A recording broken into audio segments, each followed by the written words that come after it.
Ya, teman-teman selamat pagi. Ini kita akan masuk terakhir. Topik hari ini adalah sifat fungsional bahan makanan. Sifat fungsional bahan makanan sebenarnya teman-teman, kalau nanti kita baca lebih lanjut, sebenarnya itu ada di kehidupan kalian sehari-hari. Semuanya kehidupan kalian sehari-hari mulai dari pagi. Sudah sempat sarapan, ada yang makan makanan sendiri tadi, masak sendiri. Even itu cuma bakmi, mie, atau mungkin nasi, garam. Ada yang masak sendiri hari ini. Ada, Mbak. Masak sendiri. Apa? Nasi sama sayur. Ketika masak nasi, yang kamu siapkan berarti apa, Mbak? Beras sama air. Berasnya berapa, air?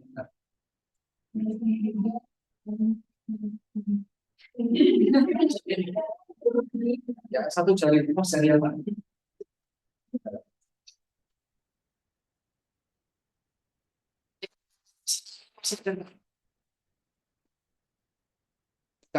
Ketika sudah jadi nasi, berasnya sudah bisa digigit dengan enak. Itu ada perubahan tekstur.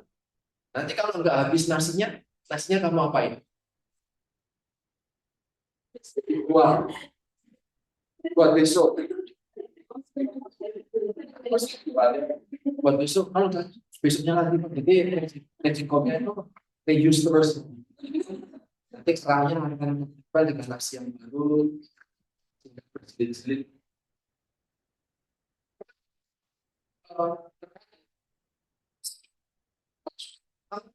Ya jadi empuk, kalau dipanaskan terus atau keluar dari Mexico, dia akan jadi kalau dia dijemur makin kering.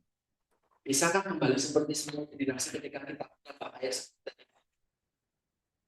Benar-benar jadi nasi lagi seperti nasi seperti semula ketika awal matang. Sampai stopnya penuh gitu ya. Ketika makan mie instan, nggak pakai kuah mie goreng, diajak ngobrol sama temannya. Apa yang muncul atau apa yang terjadi pada mie tersebut ketika sudah matang dan siap? Setelah kering bisa diambil satu sudah berumpul jadi satu gitu ya. Ketika dipanaskan lagi tambah air panas, bisakah dia jadi mie yang seperti semula lagi, mekanik lagi semuanya bisa dinikmati lagi? Jadinya apa?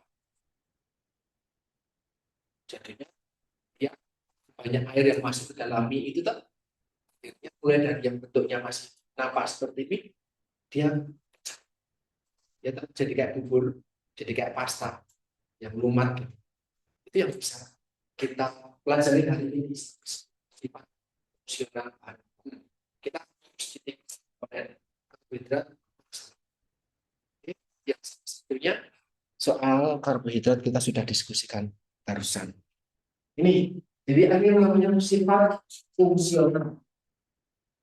Karbohidrat kalau kemarin sudah sempat diskusi tentang functional food, makanan yang karena kandungan gizinya, kandungan zat gizi tertentu yang ada di dalam makanan tersebut itu memberikan manfaat untuk kita khususnya ya disebut makanan fungsional. Kita mengonsumsi sesuatu karena ada manfaat kesehatan. Itu yang misal membedakan antara sifat fungsional dengan makanan fungsional. Nah, menurut saya ini topik tentang ini kalau di stiker selama saya jadi dosen di sini itu banyak sekali diangkat sebagai topik skripsi. Topik ini, topik fungsional, sifat fungsional itu di itu banyak jadi topik skripsi. Bimbingan saya yang nanti akan diskusi, dia mengembangkan snack bar. Biasanya kalian pakai sasetan seperti itu ya. Snack bar yang diolah dari udang rebon, tepung moka. Moka itu fermentasi dari tepung, berasal dari ketela, difermentasi. Dan kemudian ditambah sama tepung kacang kedelai. Dia jadikan sebagai makanan untuk kondisi darurat. Misalnya ketika bencana kan nggak sempat masak tuh, nggak sempat bencana mikirin saya mau bawa beras dan yang lain kan enggak sempat. Adanya barak tempat untuk mereka pengungsian, maka butuh makanan-makanan yang siap saji dalam kondisi darurat seperti itu. Semester di atas kalian memproduksi seperti itu. Saya tanya, kamu meneliti ini, apa yang mau kamu cek dari produk? Sifat fungsionalnya apa? Apa sifat fungsional yang dicek? Oh, saya mau ngecek kekerasannya. Emang kenapa? Kalau keras, teksturnya keras, ya, itu airnya sedikit, Pak. Oke, emang kenapa kalau airnya sedikit? Awet, Pak. Emang kenapa makanan harus awet? Ya kan bencana, kita nggak tahu, Pak. Apakah ready seperti semula gitu. Sehingga butuh makanan yang awet buat disimpan. Jangan-jangan perjalanannya jauh sampai mana-mana lingkup terdampaknya, sehingga banyak di pelosok-pelosok yang butuh support snack bar yang saya produksi, sehingga butuh yang buat disimpan. Nggak bisa disimpan tadi kayak nasi, kalian nggak bisa habis sekarang, besok sudah nggak bisa dikonsumsi lagi karena basi gitu. Jadi kan tingkat keawetannya rendah, harus masak lagi, harus masak lagi. Ketika bencana nggak sempat kan. Itu sifat fungsional, kekerasan, daya kandungan air, terus kemudian teksturnya, itu banyak diteliti sama teman-teman semester 8. Dari setiap tahun banyak sekali yang ada tentang sifat fungsional. Kenapa? Karena ketika kita memahami sifat fungsional, kita nyiapin makanan, orang nyimpan konsumsi makanan, itu bisa menimbulkan karakteristik yang kita ingin. Saya pengen makanan yang saya olah itu teksturnya renyah. Biskuit itu ya tidak ada biskuit yang kayak cake, nggak jadi nanti. Biskuit yang kerasnya minta ampun, ya nggak bisa. Kecuali apa namanya biskuitnya tentara ya. Karena dia bakal padat gizi sehingga harus direndam di air dulu tuh. Biar agak sedikit lunak. Kalau enggak, wah batu-batu. Karena benar-benar kering, benar-benar padat energi. Tapi kalau buat biskuit bayi, yang hanya dikupas dari sasetnya, kemudian dimut gitu tuh. Atau punya lansia itu kan juga kalau susah makan biskuitnya, dia harus dilumatkan. Ada karakteristik yang bisa kita kembangkan sesuai keinginan kita kalau kita memahami. Bikin mie instan tentu ya dia 3 menit jadi cukup lunak. Tapi dijualnya, diedarkannya dia dalam bentuk yang kering, bukan dalam bentuk yang basah. Kalau bentuk basah, gampang basi. Ya. Kalau teman-teman mampir ke pasar, itu kan ada yang pagi-pagi ada yang jualan mie kuning, yang buat bakso, buat soto dan yang lain. Itu kan bukan mie kering, yang mie kuning yang siap siap olah segera hari itu kan, nggak bisa habis siang hari, sore hari, nggak bisa konsumsi lagi. So nggak aneh.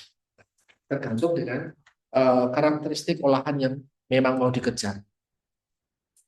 Ini adalah sifat fungsional yang akan kita diskusikan yang pertama adalah karbohidrat. Karbohidrat yang akan kita diskusikan komponen utamanya sebetulnya adalah gula. Ada banyak jenis gula di sekitar kita. Yang kalian tahu jenis gula apa? Gula pasir, semua orang tahu ya. Gula pasir, gula merah itu ada yang diolah dari kelapa, ada dari aren, ya.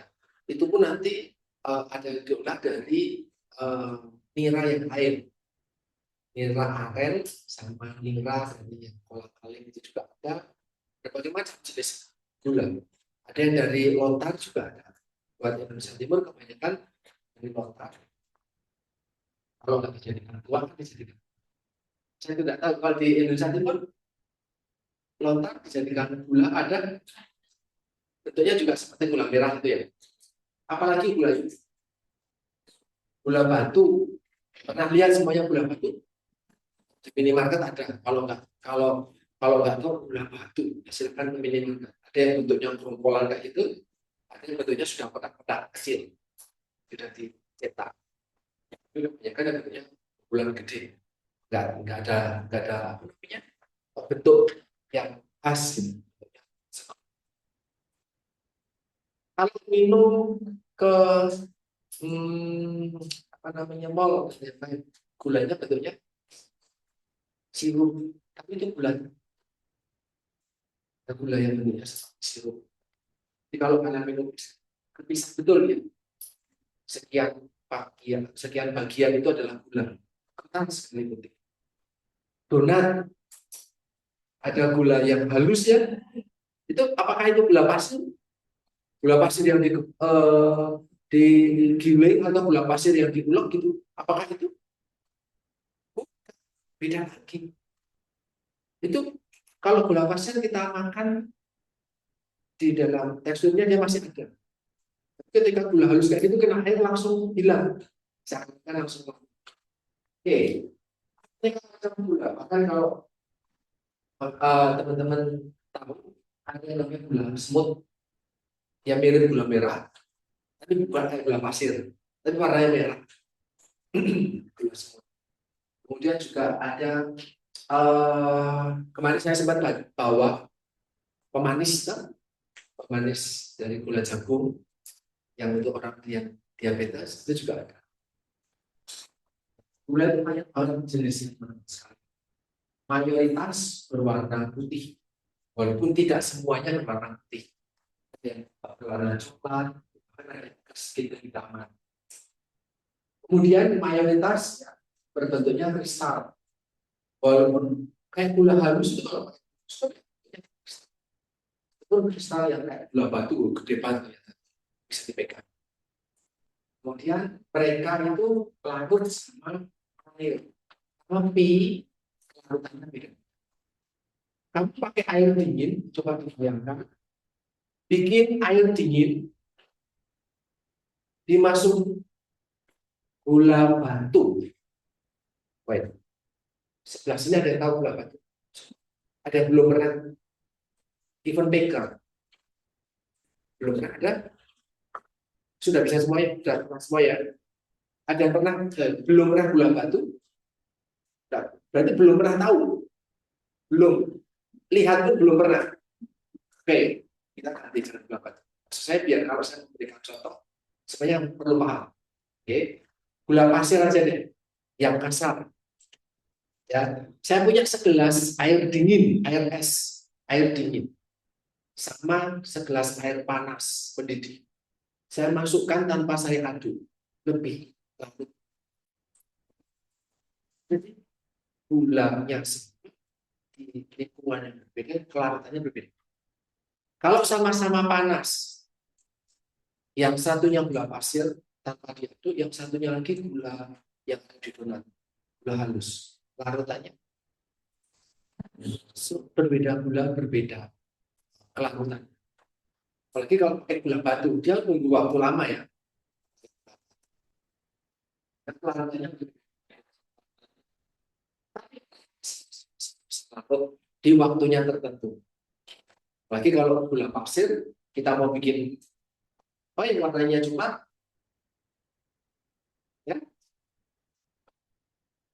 gula pasir dipanaskan terus menerus jadi dia akan berwarna coklat. Apakah rasa dari karamel dengan rasa gula pasir sama? Itu kita juga diskusikan. Kok bisa jadi coklat? Kok bisa rasanya berbeda? Gitu. Kemudian rasa manis, teman-teman sekalian, gula itu jangan kita batasi pemahaman kita tentang gula itu cuma sekedar pemanis yang kita tambahkan di makanan atau minuman. Ya, fruktos dari mana? Buah itu kan yang ada rasa manisnya kan? Buah satu dengan buah yang lain kan berbeda rasa manisnya. Ada fruktos. Fruktosa, fruktosa ini ya kalau sekarang kita di pasar itu ada sudah ada yang bentuknya sirup fruktosa. Oke, kalau ini sukrosa, sukrosa itu gula pasir. Ya, kita perlu membandingkan. Angka-angka ini adalah angka pembanding. Kalau kita punya gula pasir, sukrosa, kita kasih nilai itu manisnya 100, maka gula invert ataupun fruktosa dia lebih manis dibandingkan gula pasir. Tetap ya, itu cuma pembanding aja. Kalau gula pasir kita kemudian laktosa ini ada di mana? Susu itu alami, misalnya susu sapi atau ASI, itu ada rasa manisnya. Tapi apakah manis? Tapi ada rasa manis ya, makanya kayaknya cuma 16, kecil banget. Ada gula di dalam susu, gula khas susu namanya laktos.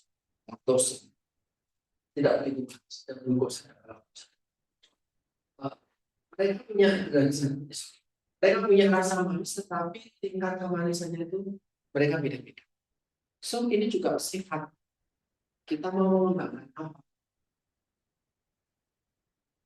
Kalau apa namanya memahami ini tentu mau bikin minuman yang manis, karena dikasihnya jadinya gula sirup itu, sirup gula tadi dia kebanyakan fruktos. Karena dikit aja udah manis gitu loh.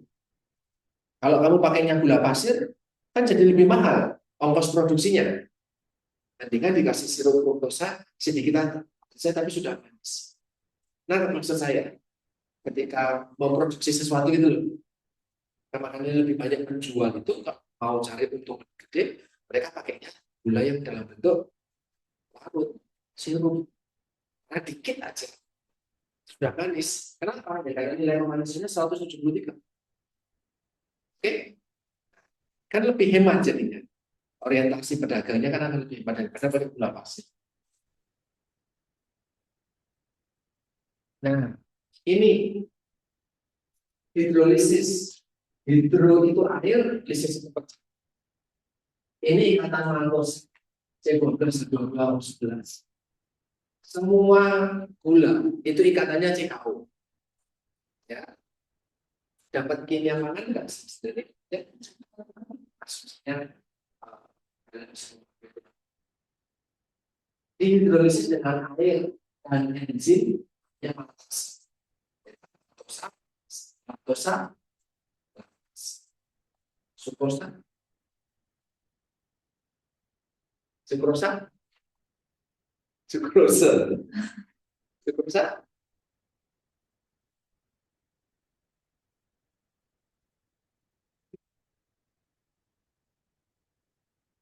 rasa.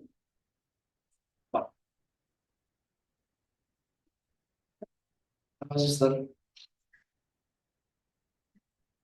Rasa, sukrosa, coba.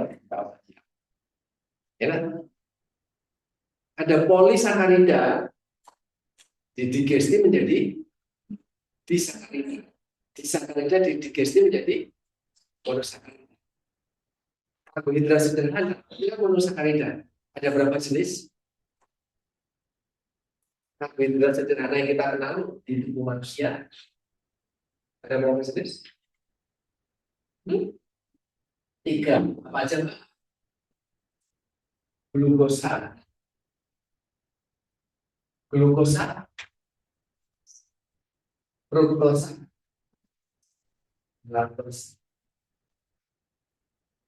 Glukosa dia datang dari mana sih? Ini mono.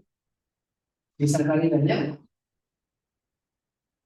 ada apa aja? Sukrosa, maltosa, laktosa. Disakarida bakal jadi mono. Kalau sukrosa, mononya adalah glukosa. Sukrosa, mononya adalah jadi apa? Kalau sukrosa dipecah, didigesti menjadi maltosa. Kalau didigesti menjadi belum dapat.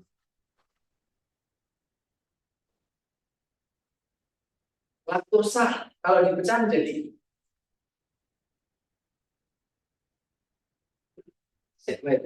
belum dapat. Belum dapat. Biasanya nggak salah. Digestif.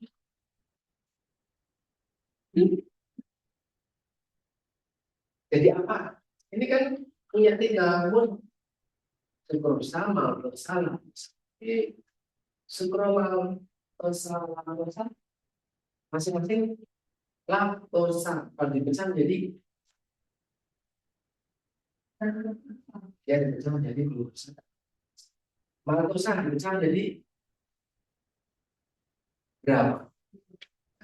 Menjadi glukosa dan glukosa. Sukrosa dipecah menjadi glukosa dan glukosa. Maka semua olahan disakarida pasti akan menghasilkan glukosa. Kenapa?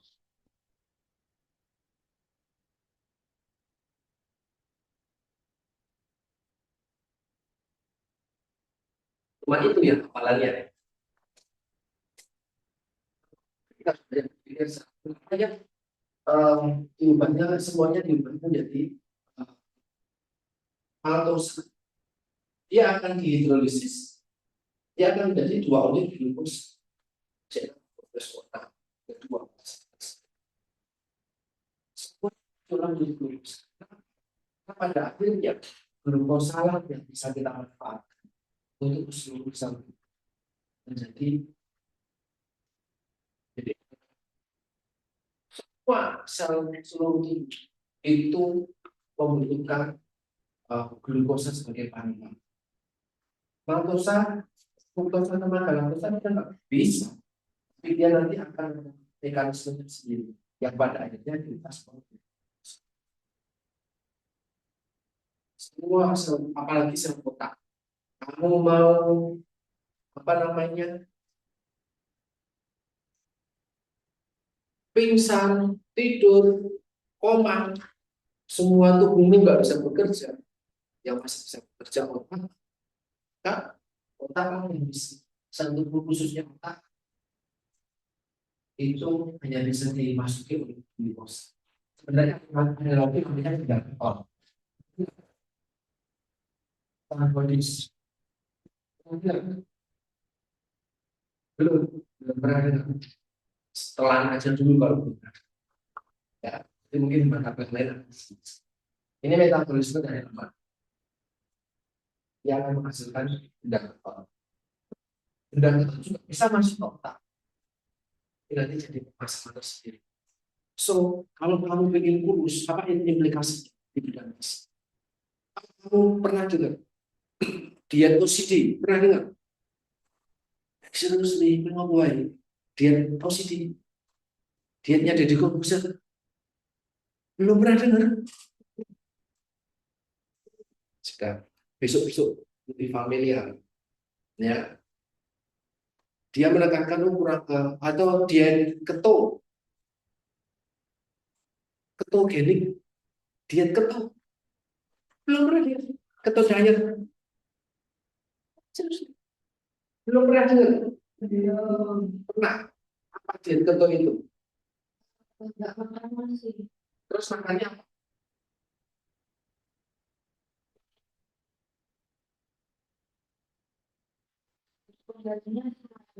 Hmm? Terus apa lagi?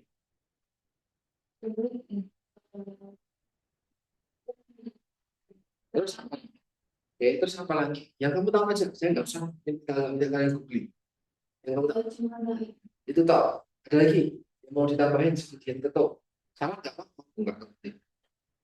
Nanti kuliah sama saya, kuliah isu. Apa lagi? Apa Mbak? Daging. Boleh dimakan nggak? Boleh. Kalau nasi tadi boleh dimakan nggak? Ada penganut diet keto. Ya, walaupun nanti kita perlu luruskan sedikit ya.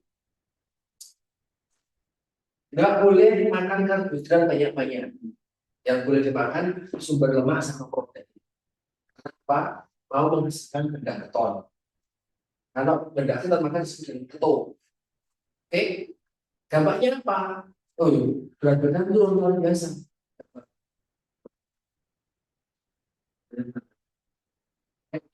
Banyak orang menggunakan diet. Yang nggak makan karbohidrat, nggak mengonsumsi karbohidrat. Kalau nggak konsumsi karbohidrat, nggak dapat glukosa. Terus otaknya pakai apa? Pakai masalah sendiri nanti. Ya kan? Itu nanti di mata kuliah saya ya. Kalau kurikulum lama itu dijadikan sebagai mata kuliah pilihan. Saya belum hafal kurikulum baru itu mata kuliah aja mata pilihan. Kalau dulu mata kuliah pilihan. Jadi teman belajar jenis-jenis diet buat nurunin berat badan, meningkatin berat badan, salah satunya. Ya, ini dia menghasilkan disakarida kan menghasilkan 2 molekul monosakarida.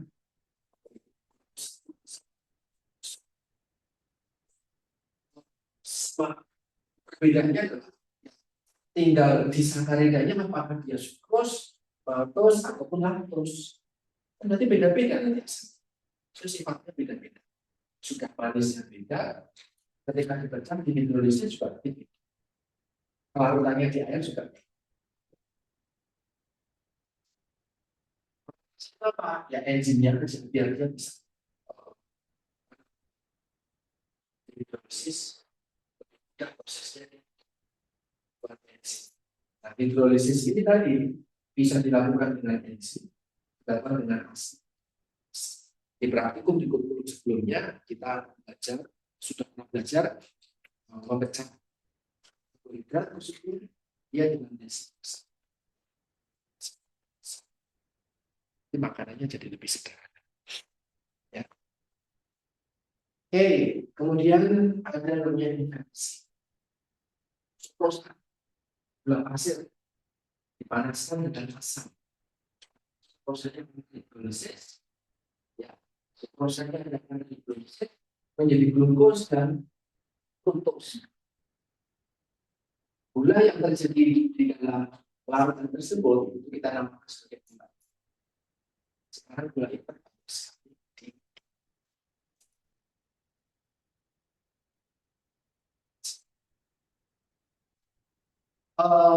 sudah cara seperti ini dia mau dibungkuin ditaruh di tempat tunggu dia tidak bisa.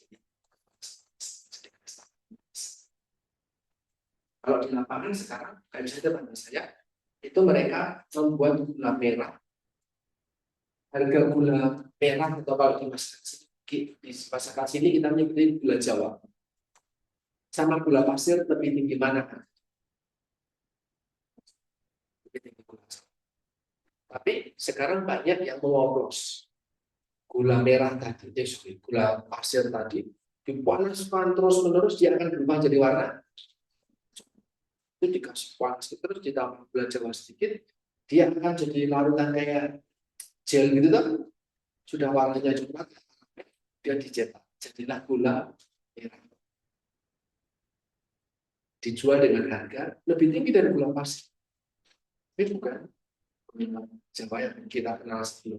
Itu bisnisnya sekarang banyak, jadi itu dianggap lebih menguntungkan dari apa namanya jualan gula pasir. Apalagi jualan gula merah.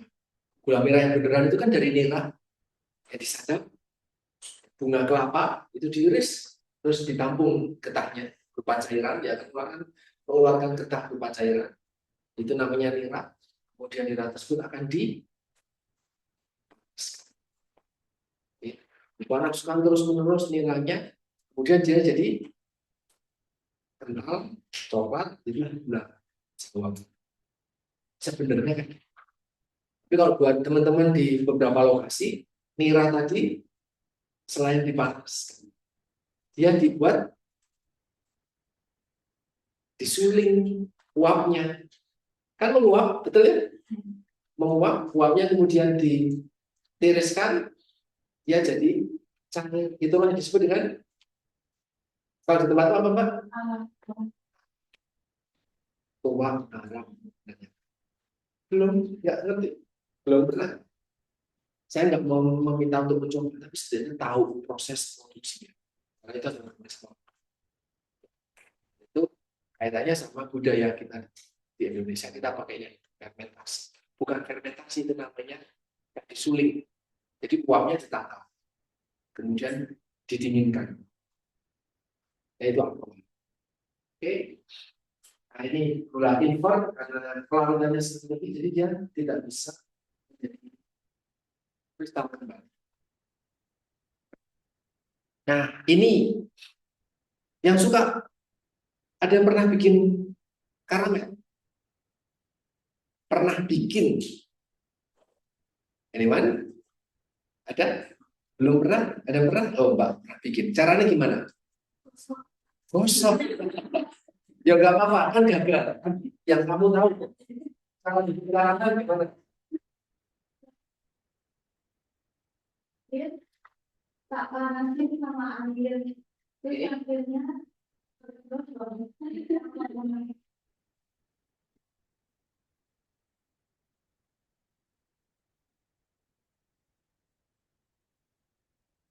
Coba lagi, gosok lagi. Oke, teman-teman sekalian, karamel ini buat apa?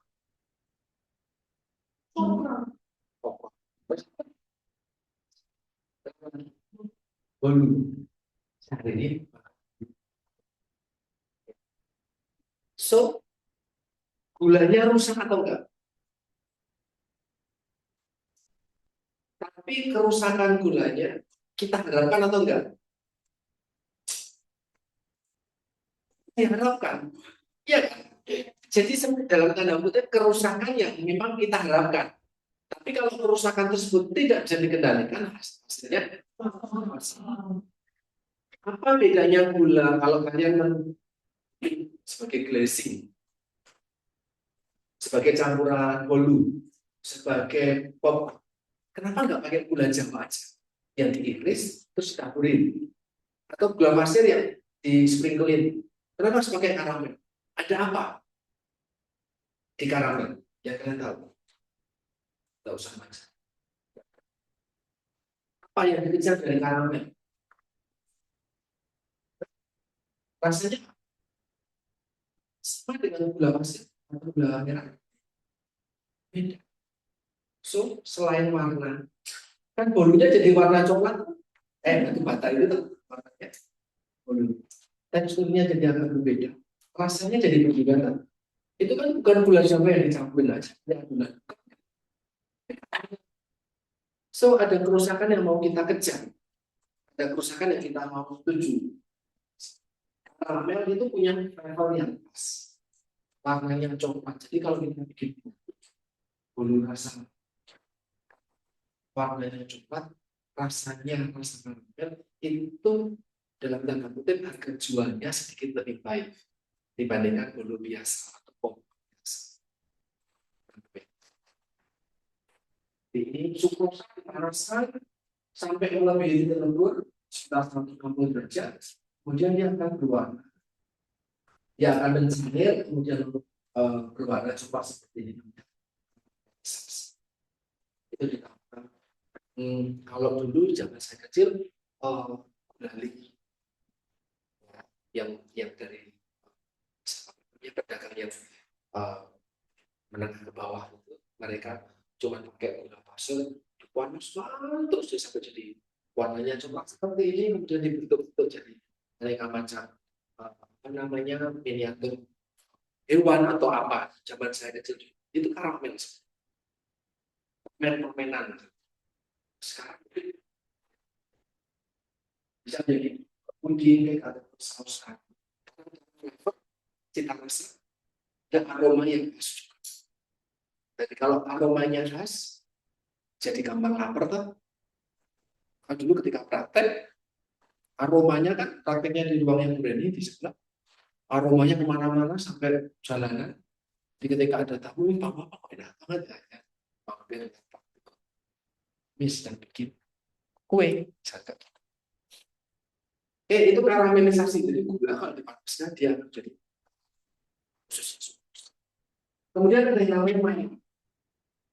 Ya, itu sebenarnya muncul juga ada proses-proses yang kita harapkan. Tapi kadang juga kita tidak harapkan. Ya, reaksi pencoklatan. Pernah dengar sebelumnya, baiklah di mata kuliah apa? So, saya belum ada yang jelaskan. Tinggal melengkapi aja. Barangkali ada yang belum tersampaikan. Ya. Ini adalah reaksi main paling dengan kita bikin steak, bikin sate. Itu terjadi reaksi pencoklatan. Atau ketika kita baking, bikin roti, bikin biskuit. Bahan baku utamanya kan warnanya putih semua. Tapi karena ada proses pemanasan, protein di dalam tepung. Tepung itu ada proteinnya ya. Nasi itu pun ada proteinnya. Selain karbohidrat ada proteinnya walaupun jumlahnya sedikit. Ada glutennya juga. So, kalau tepung, gula dipanaskan, dia akan membentuk bulanan cepat seperti baking seperti ini. Kita mengharapkan itu atau tidak? Ya, kayak roti tawar, walaupun kadang yang pinggiran disingkirkan, ya kan kasihan ya, cuma warnanya gelap aja disingkirin. Rasanya kan sebenarnya sama, tapi kan hanya karena gelap dan agak keras, jadi tidak dimakan tuh. Itu ada proses Maillard. Biskuit itu coklat semua, rata-rata biskuit itu Maillard, terjadi pencoklatan. Senior kalian di semester 7 yang membuat berbahan dasar terigu seperti snack bar pun pada akhirnya menilai reaksi Maillard juga. Produk dengan produk formula A, formula B, formula C, ya mereka kembangkan. Menurutmu kan warnanya sama-sama coklat nih, tapi gradasi coklatnya berbeda-beda. Lebih menarik mana? Ya ini coklatnya kental, ini coklatnya lebih enak, ini agak putih, tapi semuanya sudah matang. So derajat kematangannya beda-beda. Reaksi hasil Maillardnya beda-beda. Nah, kalau maksud saya, ya ada warnanya coklat banget sampai agak kehitaman, ada yang gradasinya semakin terang. Proses masaknya semuanya sama, tapi bahannya berbeda. Menurut kalian, lebih menarik mana sih kalau melihat produk-produk yang seperti ini? Lebih pilih yang nomor satu, nomor dua, bisa. Jadi banyak tinggal kecepatannya berbeda. Juga yang itu kan diharapkan sampai terlalu coklat karena mungkin gosong. Karena kalau semakin gosong ada rasa pahit. Tapi kalau pahitnya dikit aja, itu yang diharapkan. Warnanya agak sedikit coklat, tapi itu pahit, banyak karakteristik yang diharapkan. Tapi ada yang tidak diharapkan ketika warnanya jadi coklat, menjadi pahit, nilai gizi khususnya dari protein juga hilang karena proteinnya rusak. Ya. Kalau protein ini sate makin dipanaskan makin kosong, mau makan sate yang sudah hitam. Itu banyak orang yang itu nanti kesannya banyak, nilai gizinya berubah. Ada banyak risiko yang ditimbulkan ketika pemanasannya dilakukan terus-menerus. Kita mungkin diskusikan itu atau kemarin mungkin ketika antioksidan. Misalnya Pak materinya ketika sate dipanaskan sate stick dan yang lain dipanaskan terus dia akan menjadi kosong, dan itu yang berbahaya. Kalau dalam konteks kesehatan, kalau dalam konteks ilmu makanan, banyak orang yang kalau kalian pernah melihat teman di luar mungkin beberapa juga kalian melakukan barbekyuan, daging dipanaskan gitu.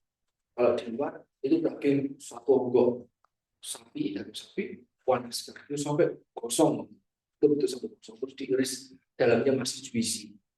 Itu dalam segi kuliner enak, gosongnya itu crunchy, itu gosongnya itu enak. Di dalam segi kesehatan tidak. Kenapa? Karena semakin itu dipanaskan, gosongnya protein yang dipanaskan dalam suhu tinggi itu nanti hitamnya itu punya karsinogenik. Ya, karsinogenik. Genik itu artinya memicu atau menghasilkan atau menyebabkan karsinogen atau hal-hal yang sifatnya memicu keganasan, cancer. Dari makanan jangan terlalu banyak makan sate, jangan terlalu banyak makan steak, barbeque dan lain-lain. Bukan nggak boleh itunya, tapi pengolahannya menyebabkan kanker. Gosongnya itu ada zat namanya HPA, hydropolycyclic. Itu yang menyebabkan kanker. Oke, silakan dibuka lagi. Mungkin selain soal antioksidan dan lain-lain. Ya, itu kaitannya sama karsinom. Oke, teman-teman sekalian. Kemudian polisakarida. Kalau tadi gula itu kan yang sederhana. Gula, baik disakarida maupun monosakarida. Disakarida berasal dari polisakarida. Polisakarida.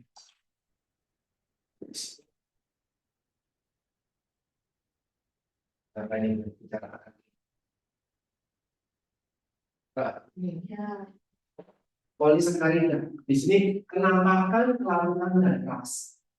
Semua polisakarida tidak star, tapi serbuk atau bubuk. Polisakarida apa yang di sekitar kalian? Yang ada di rumah dan sekalian, polisakarida apa? Susu. Ya, apa?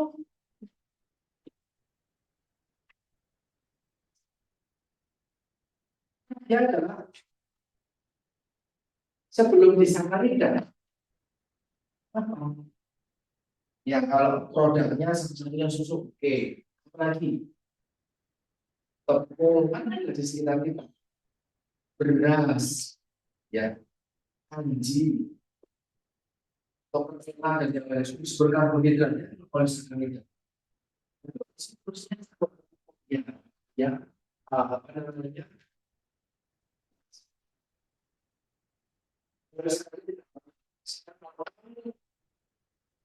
Taruh beras di dalam air nggak ada apa-apa ya sampai besok.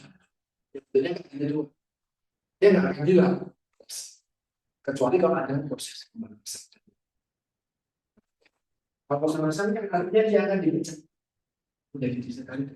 Makanya jadi nasi.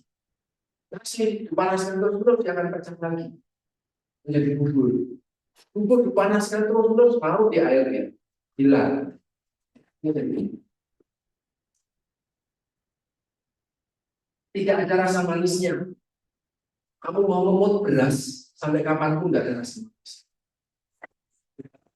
Terigu mau di kok nggak ada manis? Iya, dia manis sekali.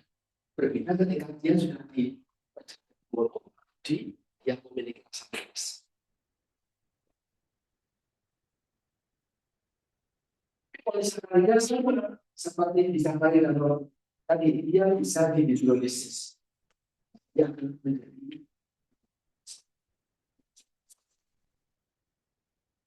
polisakarida. Ini tadi kalau kalian bikin mie segera dimakan. Kalau nggak dimakan dengan segera jadinya menggumpal. Nah ini kita belajar gelatinisasi. Ya. Pati kalau dipanasi dalam air yang akan menjadi butir yang kemudian menyerap air yang akan membengkak. Maka mie instan itu kan tipis kering. Dipanasin sama air kan dia akan mengembang jadi gede gitu kan. Bulatnya gitu kalau dipegang aja dia masih bentuknya mie. Nah, kalau dipanaskan terus-menerus pecah. Patinya pecah. Itu mie-nya pecah tuh dia tidak berbentuk mie lagi. Sama seperti bubur. Pernah bikin bubur? Caranya gimana? Sih. Dari nasi yang dipanaskan atau apa? Dari beras. Cuman porsi airnya dia lebih banyak. Dipanaskan terus-menerus. Bentar masih jadi nasi. Panaskan terus-menerus. Dia akan pecah. Kalau nasi itu kan masih ada granulnya. Masih ada butirannya. Kelihatan kalau itu beras itu.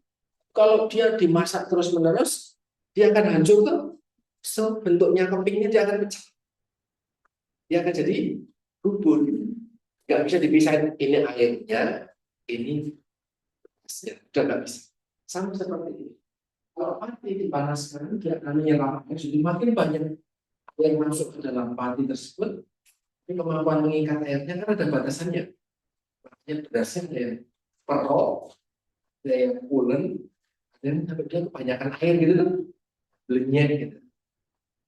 Ini jelas. Walaupun tadi mau amilosat ataupun amilopektin tadi, itu yang banyak ini beras khususnya dia sifatnya perok ataupun pulen kayak tadi pagi.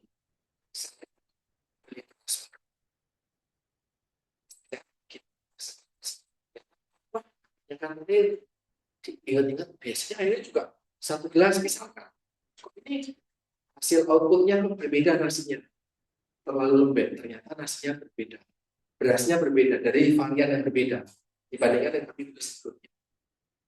Bikin kayak gitu, sehingga ternyata beras tertentu ketika kita olah airnya tidak selalu segini, Pak. Ya, tidak selalu menggunakan takaran sehari kalian. Apa? Nggak bisa pakai selalu pakai segini. Dan nanti kalau pancunya gede banget, segini aja tepat. Kalau magic anak kos-kosan yang kecil yang cuma sekali makan atau 2 kali makan, segini lagi nggak bisa. Ya, jadi harus memahami beras tersebut dari kelompok perok, ya, pulen, perok dan pulen karena kandungan virus. Jadi kekerasannya. Kalau tinggal beli, ya, kan yang penting enak. Paling berasnya kok ngontes gitu. Kayak nasi goreng. Nasi goreng yang cocok memang harus satu-satu kok berasnya. Bisa sampai dipegang ini nasinya itu. Ngawur gitu tuh nasinya kalau nasi goreng. Ada nasi goreng yang lengket. Kayak ketan. Nasi biasa tuh. Sisa jadi bumbu bikin, kan dibikin nasi goreng aja gitu. Apakah sama dengan yang dijual pinggir? Karena nasi yang di rumah kalian, dia pulen. Yang cocok jadi nasi goreng. Kalaupun dimakan, ada bagian yang nggak kena bumbu, dia masih putih. Ya, tapi kalau nasi goreng di pinggir sana, dia semua bagian nasi kena sama bumbu. Nah, dia perah. Nah, jadi itu pun sifat dari apa namanya, ini adalah penjelasan ilmiah. Jadi istri saya tanya, "Lah, emang apa hubungannya?" Dia cuma ngomong, "Oh ini karena beda kelas kuliah." Sambil bikin kuliah ini materi itu nanti. Jadi ini karena ada kandungan aminosa sama amilopektin gini. Ya, penjelasan lebih lanjut silakan isikan.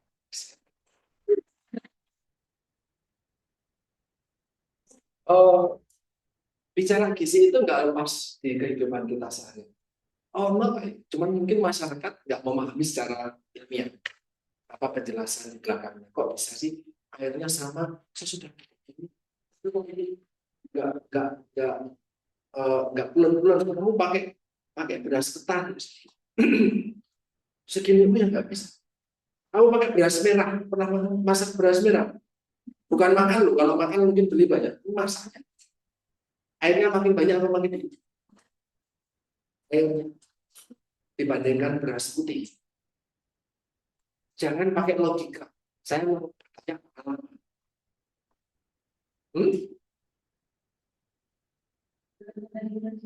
Air beras merah, kamu tahu beras merah? Kita nggak pakai beras ketan. Beras merah yang dimakan, bukan ketan yang dimakan untuk sehari-hari. Karena kamu nggak cocok makan sayur dengan beras. Lidah orang Jawa ya, maaf ya yang saya sampaikan. Beras merah, nasi merah, cocoknya dimakan dengan soto. Kita hanya makan tuh cocok-cocokan dengan apa? Sayur kuning. Kalau selain sayur kuning,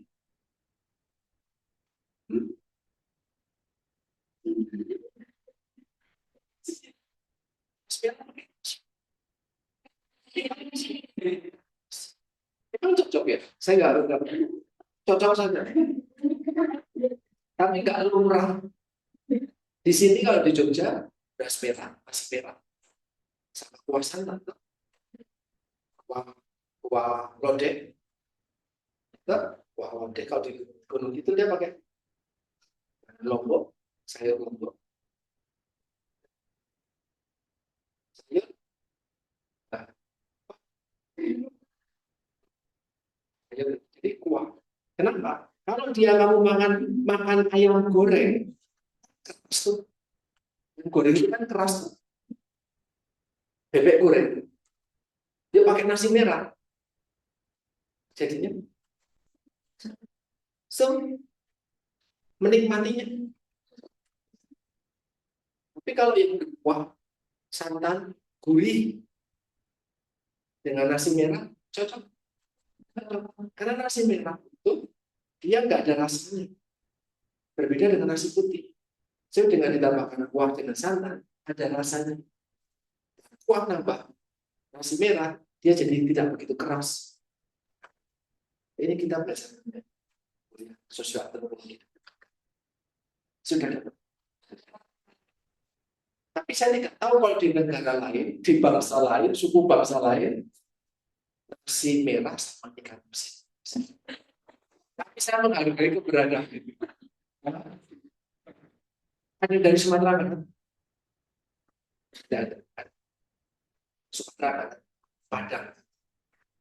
Saya punya teman dari Sumatera. Kemarin kami diskusi di warung makan Padang. Diskusi sama dia. Mas dia apa?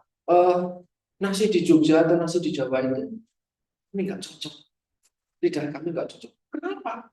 Masa nasinya pulen? Loh kenapa? Loh, nasi Padang itu harusnya yang pro. Wah itu bukannya sama-sama gizi. Itu bukan amino sama peptidnya berbeda. Dampaknya adalah nilai gizinya berbeda. Iya, tapi cocok. Karena masakan Padang itu kebanyakan kuahnya. Sehingga ketika nasinya pro kayak nasi goreng itu lebih enak menurut dia. Tapi kalau menurut kami di Jogja, nasi yang enak itu nasi yang bulan putih bersih wangi. Itu yang mahal kalau di sini. Tapi di sana itu kualitas nomor 2. Jadi kayak beras basmati. Itu kan dia merupakan, saya ngomong jangan kita ngomong, jangan sampai kita ya ada gap ya, gap dalam artian aku nggak nangkep sedang ngomongin ya, dan semoga itu berbeda. Ya sudah, saya ngomong saya tidak merasakan sih. Enggak, itu maksud itu yang jelek menurut mereka. Jadi ketika saya merasa beras yang mahal itu justru yang beras di sini, tapi di sana beda yang mahal dan yang kumpul yang budaya. Jadi ya, kalau mie atau pasta yang didiamkan dia tidak bisa diambil, harus pakai peso atau di urai satu persatu lagi karena dia sudah mendingin, gelatinisasi kaki. Nah ini teman-teman sekalian ada suhu gelatinisasi dari gandum, jagung, jadi semua karbohidrat kompleks itu memiliki pati ketika dia dipanaskan, jadi suhu gelatinisasinya itu berbeda. Maka kalau kalian pernah masak nasi jagung, pernah nasi jagung, airnya atau suhunya atau waktunya sama nggak ketika bikin dengan nasi biasa? Oh, harusnya suka kalau ada konflik. Mbak, namanya siapa? Risa. Risa. Risa. Pengalamanmu bikin nasi atau olah jagung untuk makan, gimana? Jagung digiling, butiran, dijadikan butiran dulu, terus setelah jadikan.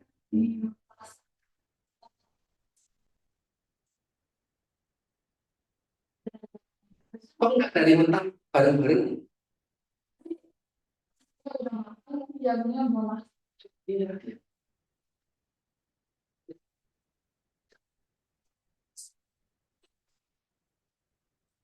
Apa jadinya tadi? Lu jagungnya belum masak nih. Oh ya, nanti aja lagi. Terus Kalau itu dilanjutkan lagi, Mbak, pengalaman kalau digabung kan nggak ngerti deh nasi jagung, wah ini sehatnya kayak apa?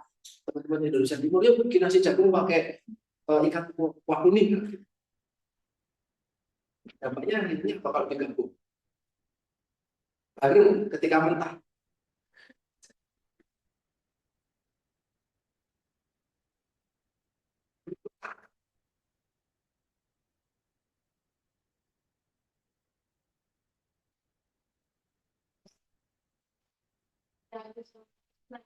Oke, ini beda lagi kamu dari mana? Sama-sama deh. Dia tuh siapa? Aku udah belajar. Labuan Bajo kalau dari Baja. Kapan kamu pulang? Mbak Tris. Kapan pulang ke Baja? 4 tahun lagi.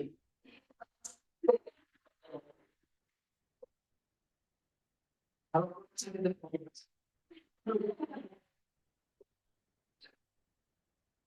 oh, dari Labuan Bajo. Di Labuan Bajo bagaimana? Barengan beras, jagung yang masih keras itu sudah digiling butiran, sudah jadi butiran atau masih sudah hancur butirannya? Sudah dikirim Pak. Iya, butirannya pecah atau butiran aja. Kan jagung ada namanya jagung giling. Jadi dia sudah bukan bentuk butiran. Dia bukan satu biji. Dia sudah pecah. Nah, kalau sudah pecah, jagung pecah berarti. Jagung yang pikir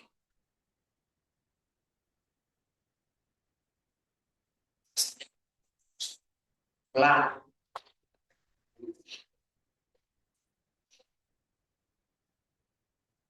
masih bentuk butir, satu butir, satu butir, satu butir.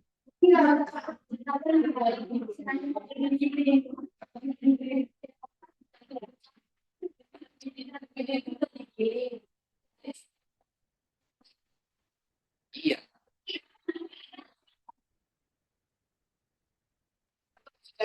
jagung pikir atau jagung bibit. Yang ini biji jagung ini terus dalam bentuk kering, terus dirompalin itu. Atau ini masih diolah lagi. Itu sudah jagung pecah, jagung digiling walaupun masih kasar. Hanya satu biji jagung yang sudah dipecah-pecah gitu, dimasukin ke beras garam, terus dimasak. Nanti jadinya matang sama. Kalau di Mbak Trisa itu enggak. Kalau di Mbak Trisa seperti apa cara orang? Ya, saya pribadi belum pernah bikin nasi jagung. Teman-teman pernah?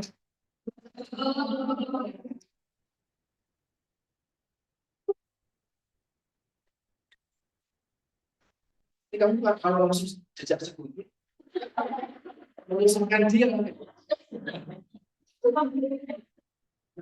Nasi dimasak dulu. Jagungnya bikin atau sudah pecah? Sama, digiling juga.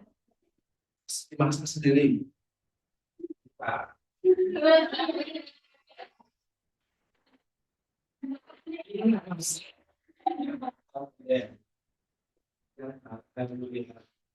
Pilihan saya, ya kan masa masih jauh juga. Sekarang itu digabung, tapi pas setelah pelemahan, memang hasilnya lebih lega daripada jadinya. Jadinya memang Masih keras. agak seperti kadang juga maksudnya bisa, nggak bisa sih jagungnya duluan, kurang berapa nilai gitu terus tuang berasnya. Ya dari nasi masih jagung. Enggak, beda-beda ya. Kan orang beda-beda. Sukunya sama kan? Baca. Dan itu betul. Daerah semua Beda suku nanti beda. Cara ngolahnya. Nanti kalau teman-teman ke gunung gitu, sebelah selatan lagi, itu nanti mereka punya istilah sorghum. Biji-bijian juga. Kalau di sini sorghum dijadikan sebagai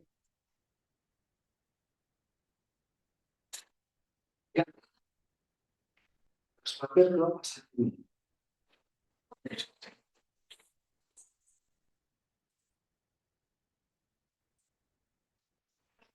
Terus teman-teman di gunung itu dia mau bangun biji-bijian itu kan serealia, tapi sayang sekali tidak banyak diolah oleh masyarakat secara umum.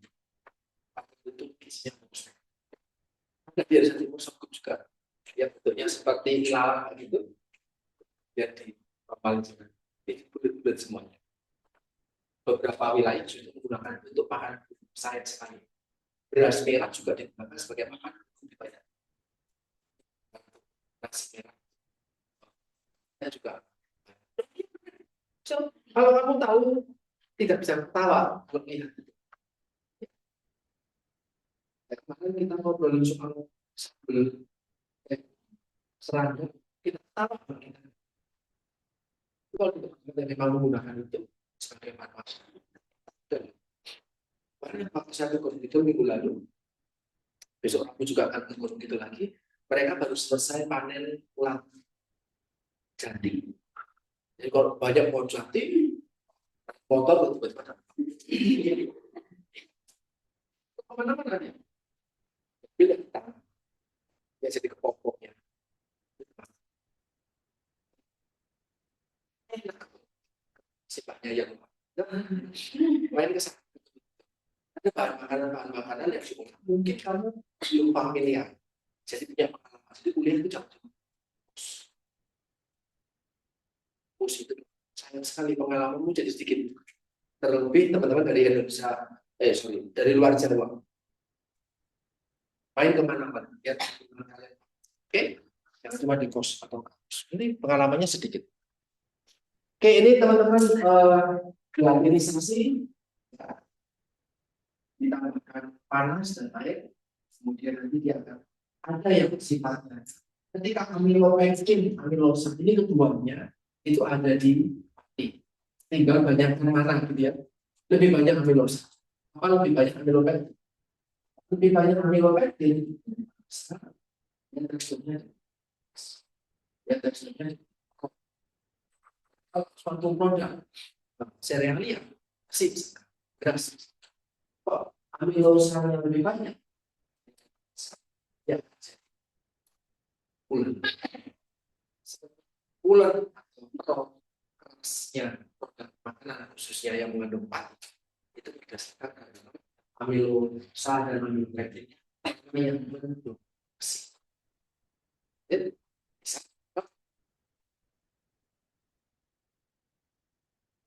Ini klasifikasi pati ada beberapa istilah yang kita bisa baca.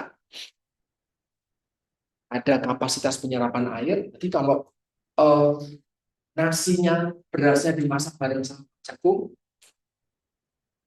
yang nasinya sudah matang, jagungnya kapasitasnya masing-masing. Nasinya berasnya dia menyerap air sehingga sudah cukup lunak, mengembang dengan sempurna, jadi nasi yang enak menurut lidah kita. Tapi jagungnya belum menyerap air dengan sepenuhnya karena belum full kapasitas penyimpanan airnya, jadi masih keras. Kalau ditambahkan air atau waktunya dipanaskan dia lebih lama, kapasitas penyimpanan air pada berasnya pecah. Berasnya sudah pecah, jagungnya baru. Nah, jadinya bubur nasi ada berasnya. Bubur nasi ada jagungnya. Tinggal pilih nasinya enak tapi ada jagungnya agak sedikit tekstur keras. Atau nasinya sudah lembek banget tapi jagungnya pas. Nah, apa maksud saya?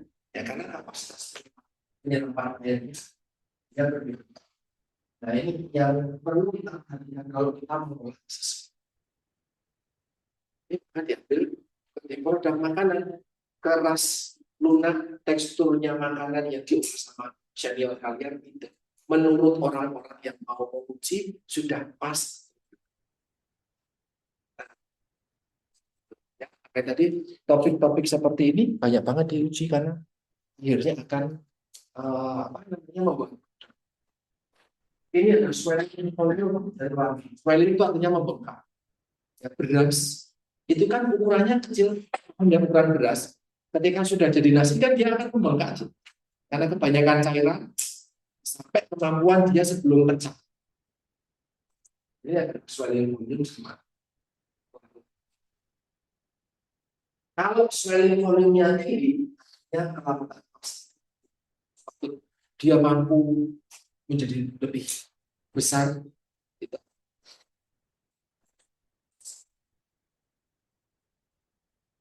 Kalau kayak bikin kemarin kami baru hari Minggu kemarin di rumah kami bikin pasta dari makaroni.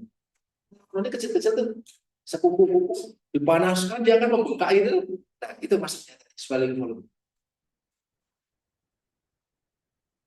Ada retrogradasi dan sideresis. Jadi kalau sudah mengalami gradinisasi akan membentuk struktur kristal kembali. Ini contohnya tidaknya. Ya, untuk lebih memahami retrogradasi nanti silakan dicoba cek, cari pemahaman. Itu retrogradasi. Selanjutnya. Nah, crystal stability ya, ini jumlahnya nanti bisa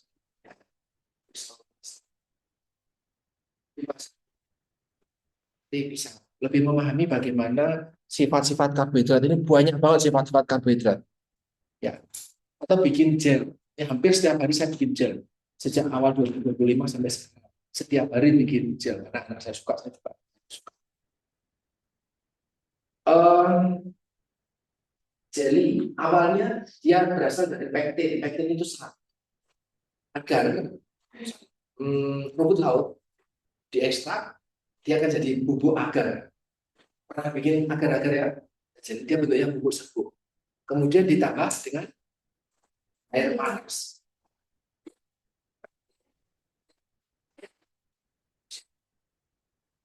Jadi apa namanya, kembali lagi seperti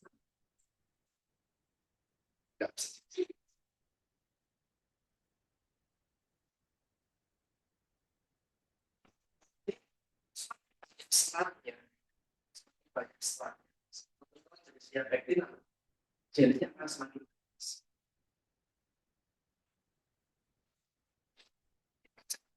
pembentukan gel. Itu karbohidrat, ya. Kemudian protein. Awalnya telur bentuknya cair, ya, cair. Kalau dipanaskan dia akan telur akan memadat keras gitu ya. Mau dia digoreng atau direbus kan dia jadi padat. Apakah bisa kembali lagi? Saya seperti semula, kalau didinginkan, dipanaskan terus-menerus bisa. Tapi dinaturasi perubahan struktur molekul protein. Dan kenapa?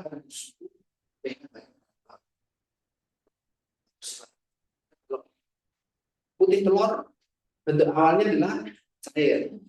Kalau dia diaduk, makin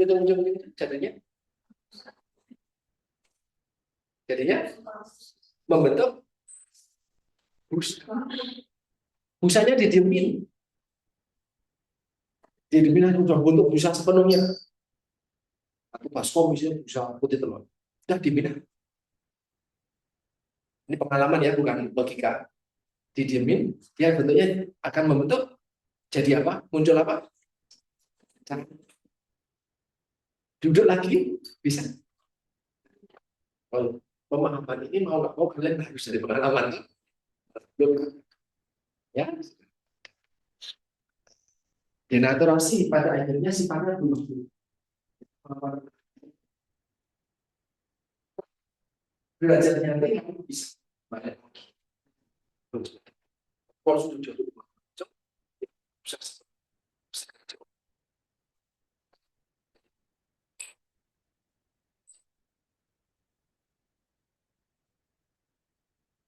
Ini tadi juga sama reaksi Maillard. Reaksi Maillard ini bisa karbohidrat dan juga protein. Umumnya karbohidrat yang polisakarida dia itu ada karbohidratnya, dia ada protein. Jadi memang reaksi Maillard pada polisakarida bisa dilihat dari dua sudut pandang karbohidrat maupun protein.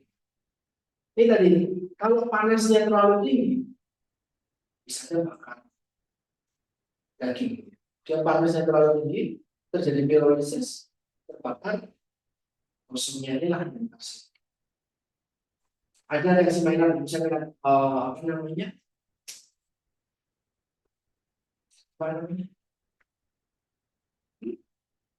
Mars Mirror. Itu kan enaknya memang dipanggang, dipanasin sedikit. Kan banyak terasa gosong-gosongnya. Dan membuat pangsit, membuat roti, membuat biskuit, ya ini masing-masing punya protein yang berbeda. Lebih tinggi mana proteinnya tepung yang untuk membuat roti ataupun cake dengan tepung yang untuk membuat biskuit?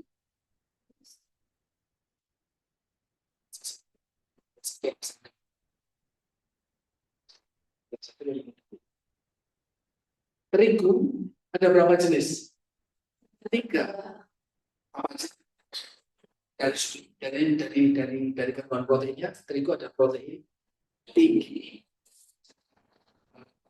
Protein yang tinggi cocoknya untuk karena dia akan membentuk protein.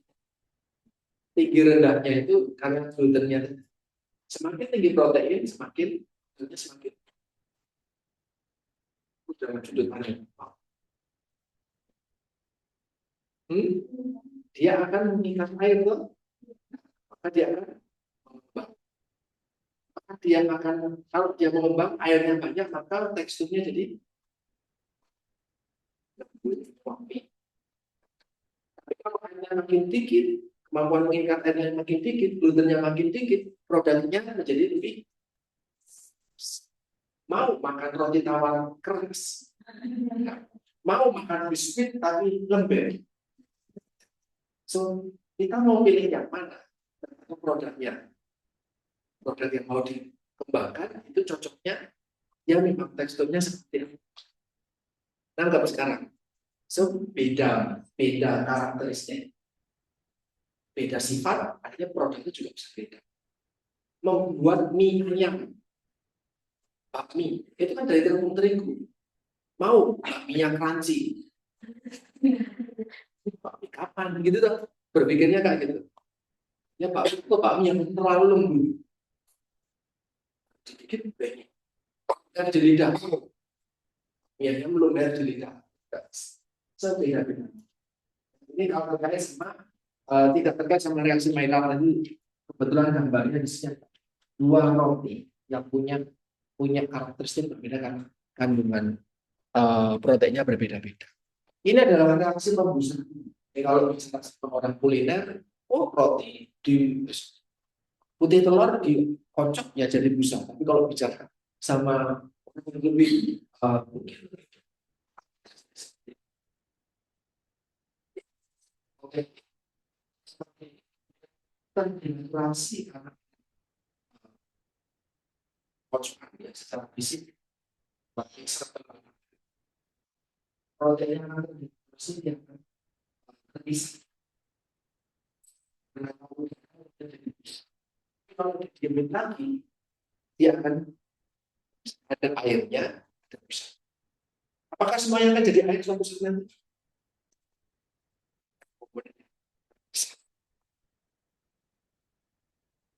Ini, jadi waktu itu kami menggunakan untuk lebih memahami kok bisa sih protein tinggi sama protein rendah, sama-sama bentuknya terigu, sama-sama bentuknya serbuk, mana yang tinggi mana rendah, silakan dilarutkan air sampai jadi bentuknya kalis gitu tuh, kemudian dicuci di bawah kertas, diperas di bawah kertas. Yang proteinnya tinggi hasil dunianya itu menyusut jadi dan nggak bisa diapa-apain lagi.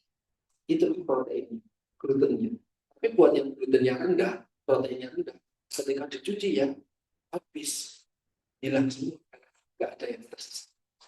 Sudah jadi adonan, kemudian dicuci di bawah air itu, sehingga menyerap air itu sampai dia bagian komponen yang larut dia akan hilang, menyisakan proteinnya, glutennya.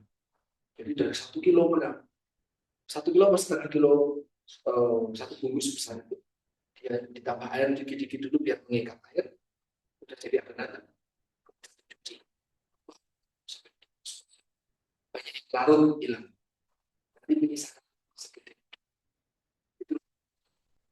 Itulah yang menyebabkan tepung itu kalau diolah lebih lanjut pakai gula, pakai susu, krim, atau pakai minyak, pakai mentega dan protein.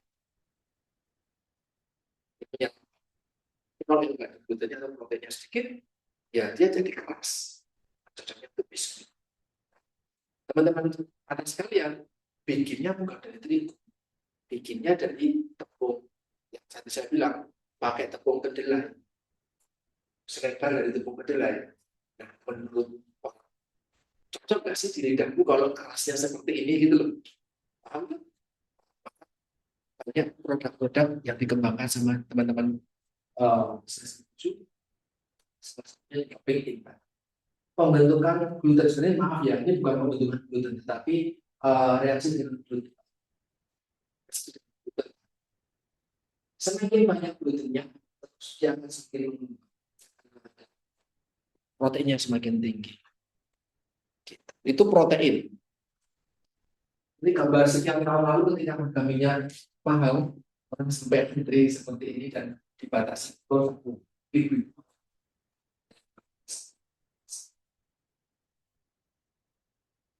Perawatan lemak minyak pada aslinya dia tidak bisa larut dalam air.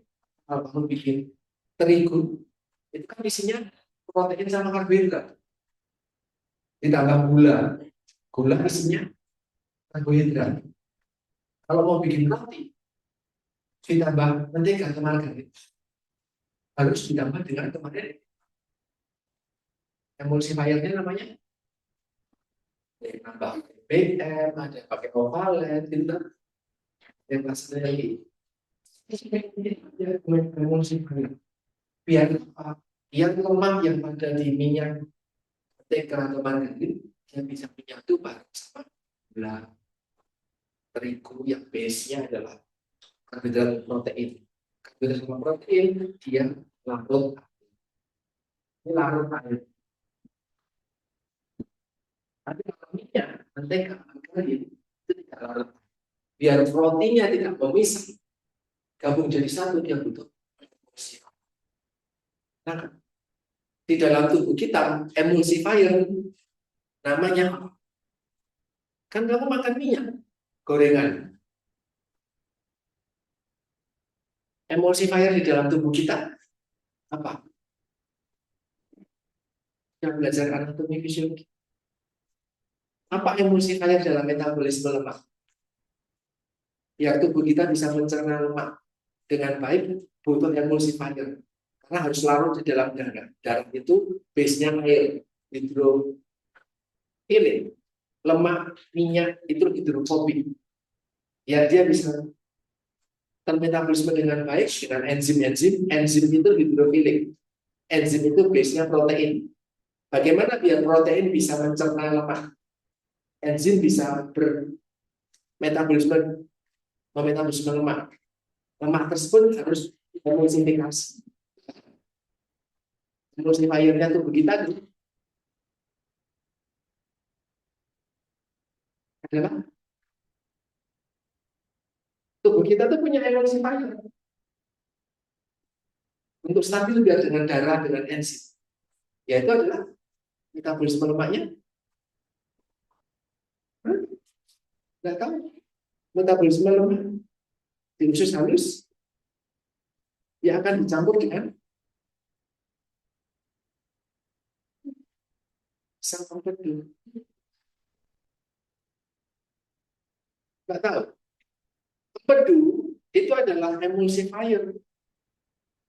Dia akan mengemulsi lemak di dalam tubuh kita sehingga di usus halus ikatan antara lemak minyak yang mungkin kita konsumsi diikat oleh, maka dia jadi emulsifier yang yang stabil sehingga di usus halus dia akan mendapatkan perlakuan oleh enzim, ya enzimnya lemak namanya enzim lemak namanya li li lipase. Kalau lipase sama minyak tuang nggak bisa. Lipase enzim itu protein, protein itu air. Nah, gitu. Protein itu minyak sama air kan nggak bisa. Apa bentuk emulsi? Oke, sama. Bikin pola. Kita belajarnya bisa lebih baik. Ya, kemudian juga minyak. Minyak kalau digoreng, goreng telur ceplok, pakai api yang sangat besar. Jebrek. Apa yang muncul? Yang kalian lihat dari nampan atau piring atau teflonnya, minyaknya jadi berasap. Selain berasap, apa yang kalian bisa rasakan? Oh, buat goreng telur, apakah hasilnya jadi enak?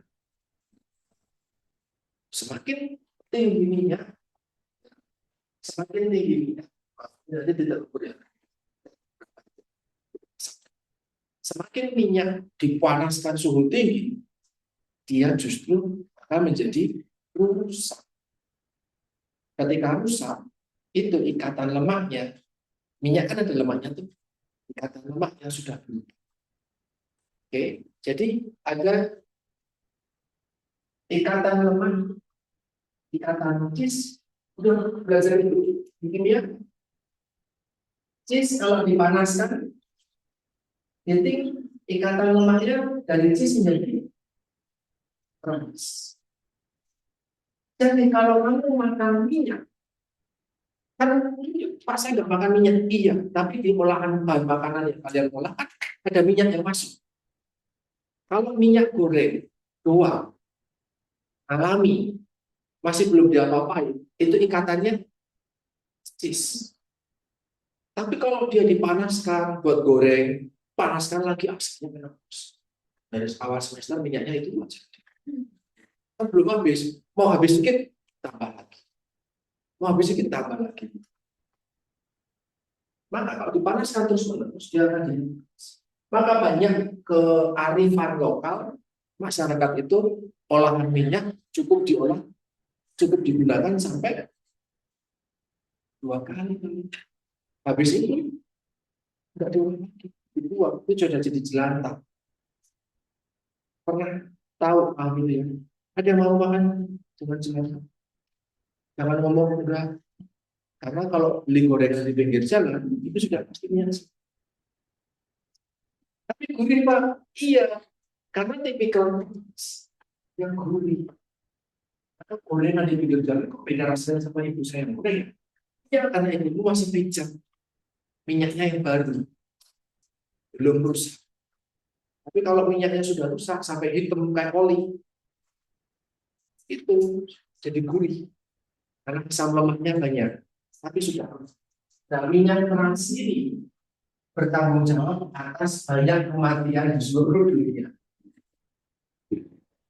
Nah, ia akan lebih membuat plak di jantung. Itu kita bisa itu. Ya, jadi kalau ada penjual gorengan terus kamu boleh khotbah. Ibu besok lagi tidak boleh menjual minyak jelantah untuk pengolah seperti itu. Karena ini gini.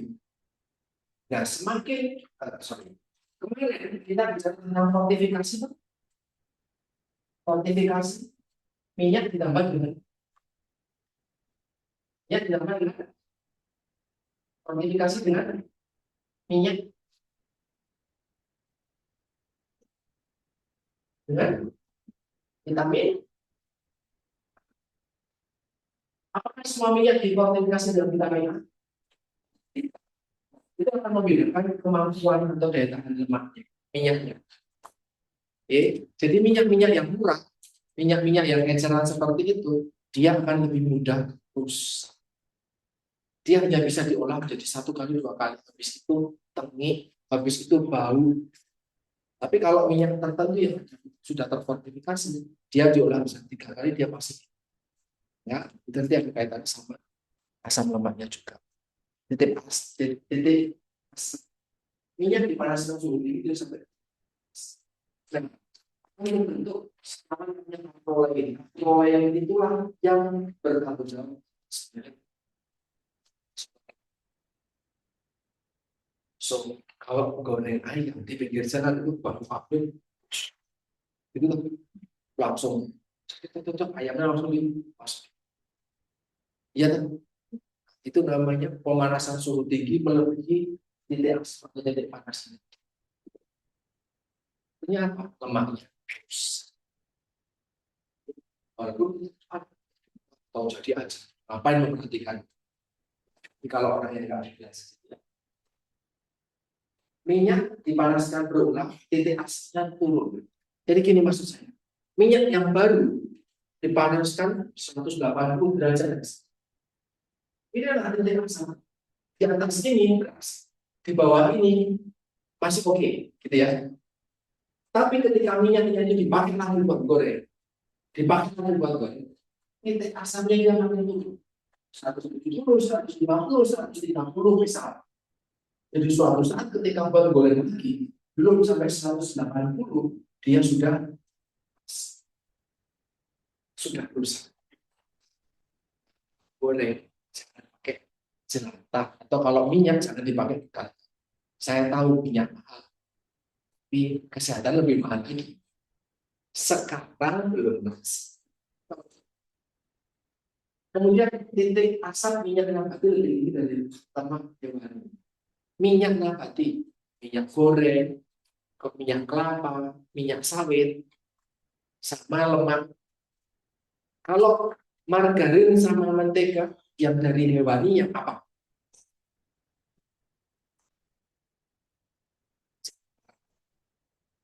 Mentega sama margarin tahu ya? Yang dari hewan itu yang margarin atau yang mentega? Ya, jangan close.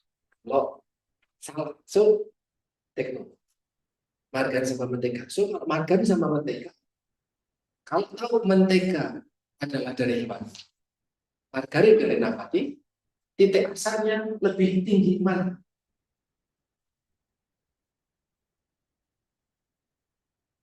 Itu nanti jadi solusi. So saya tidak titik asal hewan minyak nabati lebih tinggi. Itu hafalanmu. Terus saya ngomong di lapangan ada 2 mentega sama margarin nih. Titik asalnya lebih tinggi mana? Margarin. So gampang rusak mana? Gampang rusak mentega. So kalau mau memanaskan suhu tinggi, kamu pakainya apa? Karena margarin masih bisa aman. Tapi kalau kamu masak suhu tinggi, goreng telur, goreng ini itu pakainya mentega, pakainya mentega, betul atau salah? Kalau pakainya margarin. Nah, kalau maksud saya itu implikasi. So, selain saya dipakai dibahas. Ya, nanti berbagai jenis minyak juga berbeda-beda. Maaf ini apa namanya? Kalau dipanaskan sampai 300, dia akan kebakar. Kalau di lapangan minyak itu banyak banget. Saya rutin beli minyak itu. Ada konsumsi minyak jadi seperti saya rutin. Pernah pegang lihat botolnya deh.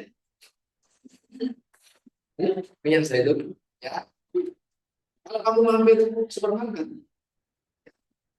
saya selalu ngajak kalian ke pasar atau supermarket, yuk lihat-lihat apa yang kamu belum pernah lihat gitu. Biar punya banyak. Di lapangan, di supermarket, minyak zaitun khususnya itu ada 3 jenis. Tergantung dari botolnya. Kalau satu merek tertentu yang inisialnya adalah ber tidak. Nggak usah casing, kalau mau cari yang nggak usah beli apa-apa. Merek tersebut punya 3 varian. Hijau tua, hijau muda, kuning. Ya, hijau tua itu namanya adalah Vivo, extra virgin olive oil, minyak zaitun extra virgin. Yang kedua, yang minyak zaitun juga, yang hijau muda, yang kuning juga minyak zaitun. Tapi tiga varian ini punya titik lebur, titik asam yang berbeda-beda. Kegunaannya juga beda-beda. Kalau buat goreng, tumis misalkan, pakainya yang Vivo atau yang kuning. Gambarnya. Kalau buat goreng pakainya yang kuning. Tapi kalau buat nggak pakai digoreng, misalnya cuma dicampurkan lewat makan, lewat salad, untuk salad dressing, itu pakainya yang Vivo. Karena Vivo titiknya lebih rendah. Kalau dipanaskan, dia akan rusak. Tapi kalau yang kuning, dia dipanaskan bisa. Nah, minyak goreng kita, minyak sawit sama minyak zaitun, lebih cocok mana untuk goreng? Goreng ayam, goreng lele, sampai lebih cocok buat pakainya apa? Minyak sawit. Minyak sawit titik jenuhnya lebih tinggi. Kalau minyak zaitun digunakan untuk goreng, selain boros, salah, karena dia akan rusak. Paham? Ya, jadi minyak itu kalau kamu ke supermarket nanti minyak ada minyak canola, minyak bunga biji matahari, biji kapas, minyak sawit, aneka macam merek, minyak barco, minyak kelapa, minyak VCO. Tahu VCO? Virgin coconut oil? No, ya ora apa-apa. Enggak, sekarang saya ngomong. Nanti cerita.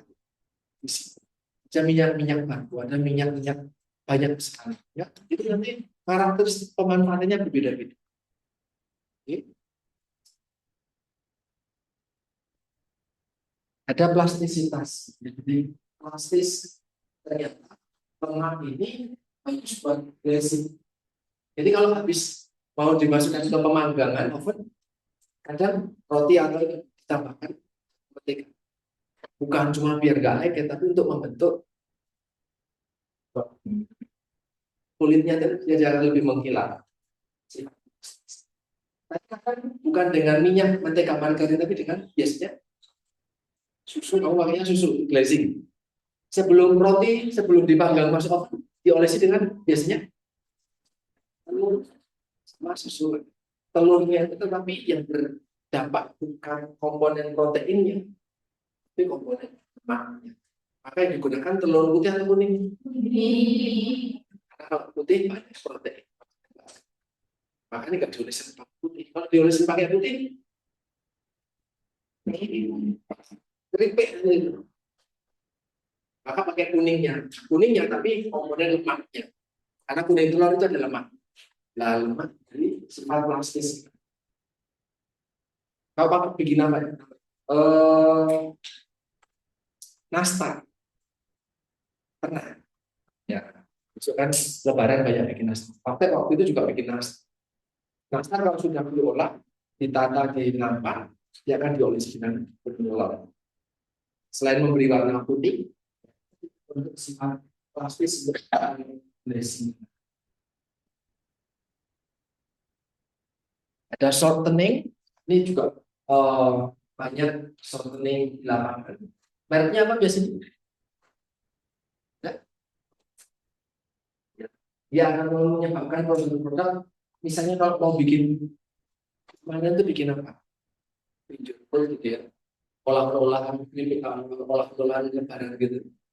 Nastar dan yang lain, biskuit-biskuit yang rapuh, memang dikejar untuk rapuhnya, ekol itu dia butuh semuanya. Dia akan isi walaupun pati dan gluten yang ada di terigu, sehingga tidak liang, tidak alot. biskuit kok alot sampai bisa digigit-gigit kayak nggak enak. Tapi digigit langsung hancur gitu. Apa yang boloni? Nah, itu kan dia